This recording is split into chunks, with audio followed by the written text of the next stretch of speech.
اعوذ باللہ من الشیطان الرجیم۔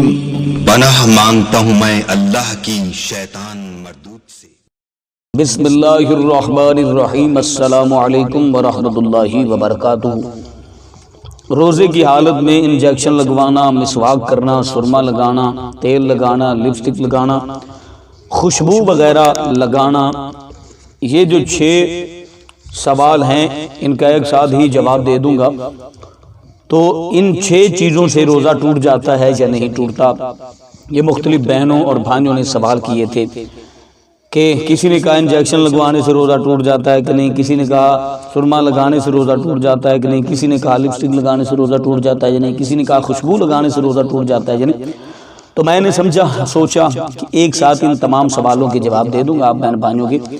تو یہ جو 6 چیزیں ہیں نا، انجیکشن لگوانا، مسواک کرنا، سرما لگانا، تیل لگانا، لپسٹک لگانا، خوشبو لگانا، ہمارے معاشرے میں یہ سمجھا جاتا ہے کہ انجیکشن لگوانے سے روزہ ٹوٹ جاتا ہے، اور اکثر لوگ یہ سمجھتے ہیں کہ تیل لگانے سے بھی روزہ ٹوٹ جاتا ہے۔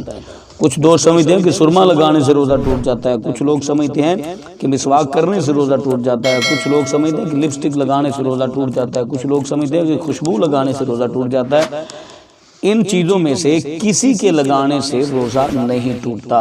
ہاں، لپسٹک جو ہے نا، وہ اگر آپ اپنے ہونٹوں کی اندر والی سائڈ پہ لگائیں گے تو جس کے ذریعے اس کی رنگت اور اس کا ذائقہ آپ کے لعاب میں شامل ہو، آپ کے تھوک میں شامل ہو کر آپ کے حالت میں چلا جائے، اس سے روزہ ٹوٹ جائے گا۔ باقی جو 5 چیزیں ہیں، گھر میں انجیکشن لگوانا، مسواک کرنا، سرما لگانا، تیل لگانا، خوشبو لگانا، ان 5 چیزوں سے نہیں، لپسٹک سے بھی نہیں۔ اگر 21 مرتبہ آپ باہر والے کنارے پہ لگائی جائے ہے اور اس کا ذائقہ 21 مرتبہ اپنے منہ میں نہ لے کر جائیں، آپ نے تو لپسٹک سے بھی آپ کا روزہ اللہ کی بارگاہ میں رزق حلال نہیں ہوگا۔